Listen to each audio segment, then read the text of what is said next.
making things free, public, and available for all the way forward to push innovation into an exponential rate?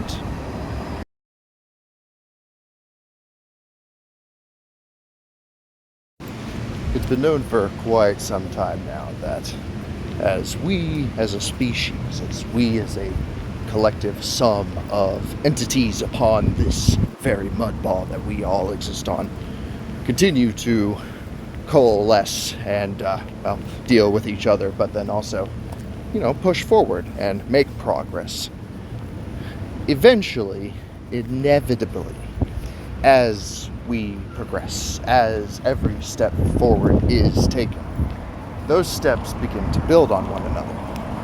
And this interesting phenomenon begins to happen where it's almost akin to a positive feedback loop. The positive trajectory, if you will, begins to become its own momentum in a way, and it pushes and pushes and pushes and pushes. And, well, as we all know, to put it into layman's terms, as we get more and more technology, as we get more and more science, we discover more and more technology, and we discover more and more science. And if we are to stop and for just a moment take a historical perspective on things, many critically minded people point out that the politics and economics behind capitalist society have been one of the major provocations for the more recent exponential rise in our discoveries and innovations, as it were. Now, that's not to say that capitalism is a perfect system, and that's not to say that it does not have its flaws. But it has certainly gotten us to where we are today. But now comes a new player into the stands. Here comes a new boss fight into the arena. And we have to wonder, open source? Free communism? Free delegation for all? What is this? How could this possibly be the way forward? If you can do something, you should charge for it, surely, right?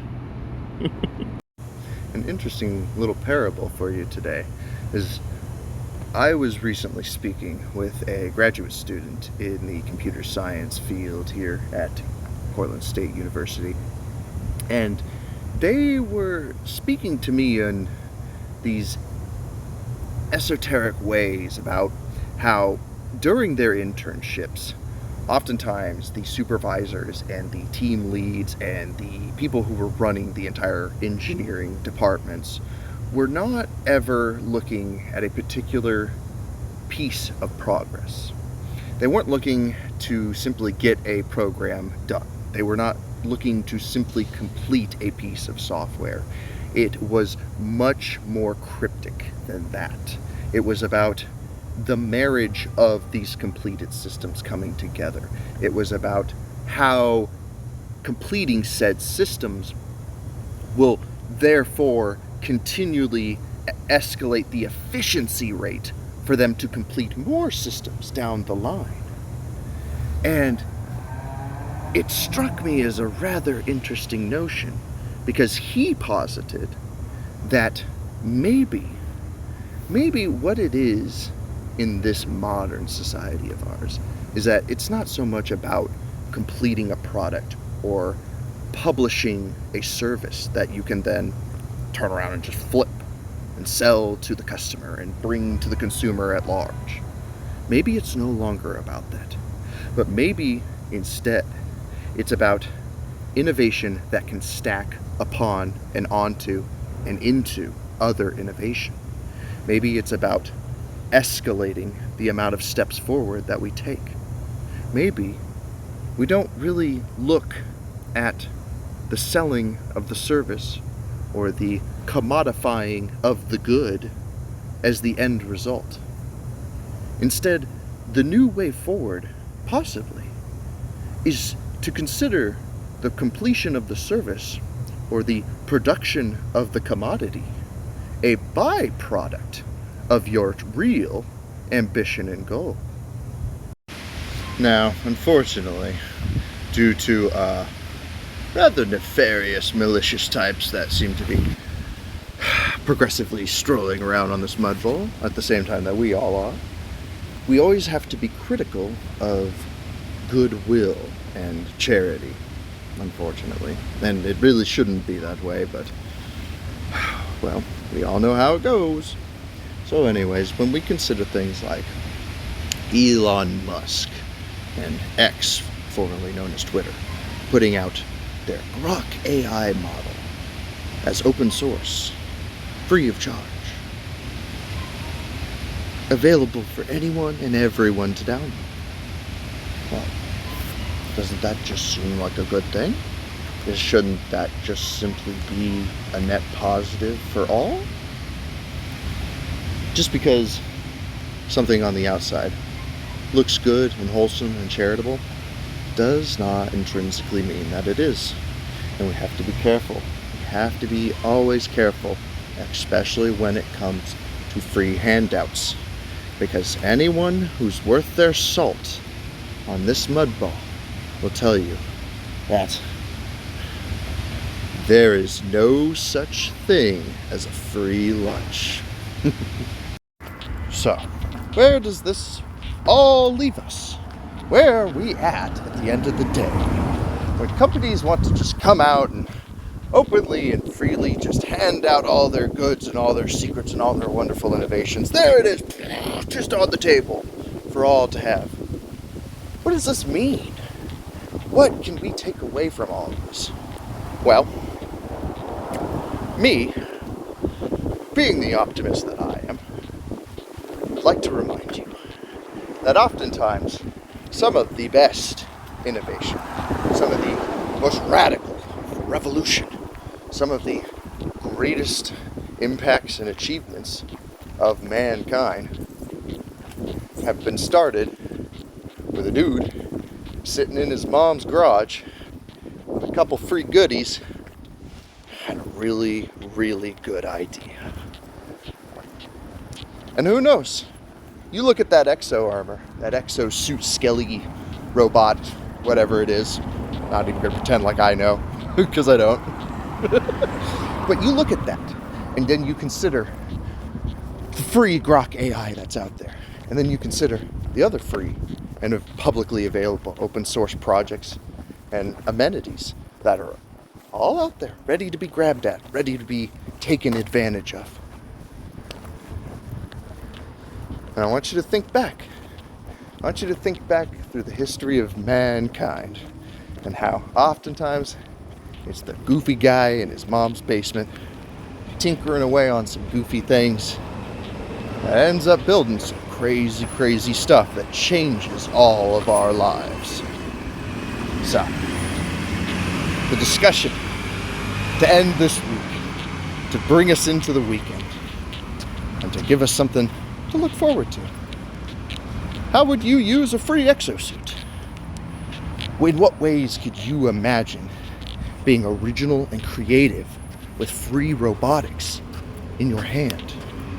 Imagine it. What could you do? What could you achieve?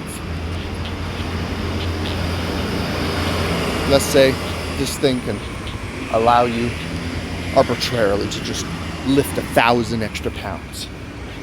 No strain, no guilt, no consequence, no cost.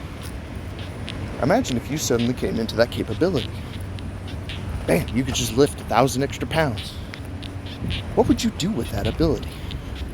What would you do with your newfound strength? It's something to think about, isn't it? Because these exosuits haven't exactly been cutting edge or... Sorry about that, guys. I got cut off there by Snapchat. You guys know how it is. And then I got absolutely bombarded by a crowd of random people on the street.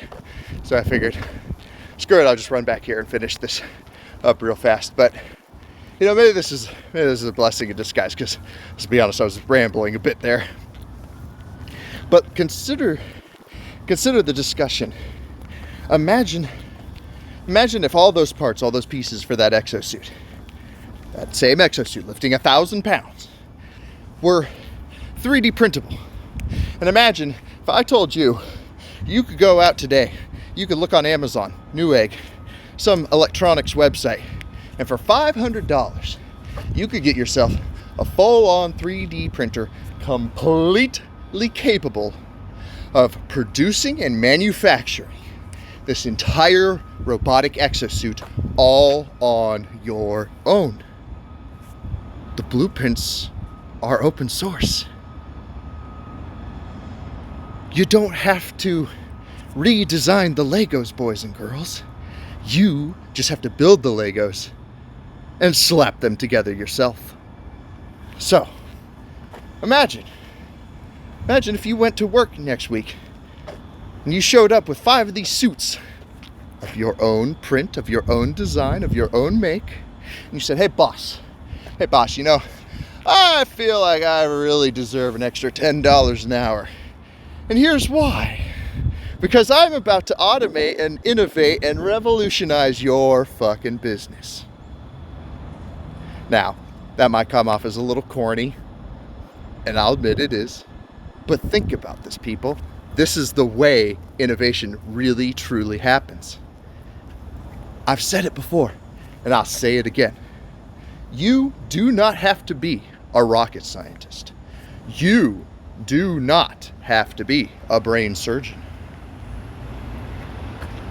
All you have to be is an idiot with a good idea. And with that, I leave you. Happy Friday, happy weekend, and God bless each and every one of you. I'll see y'all Monday for more Snap Rants.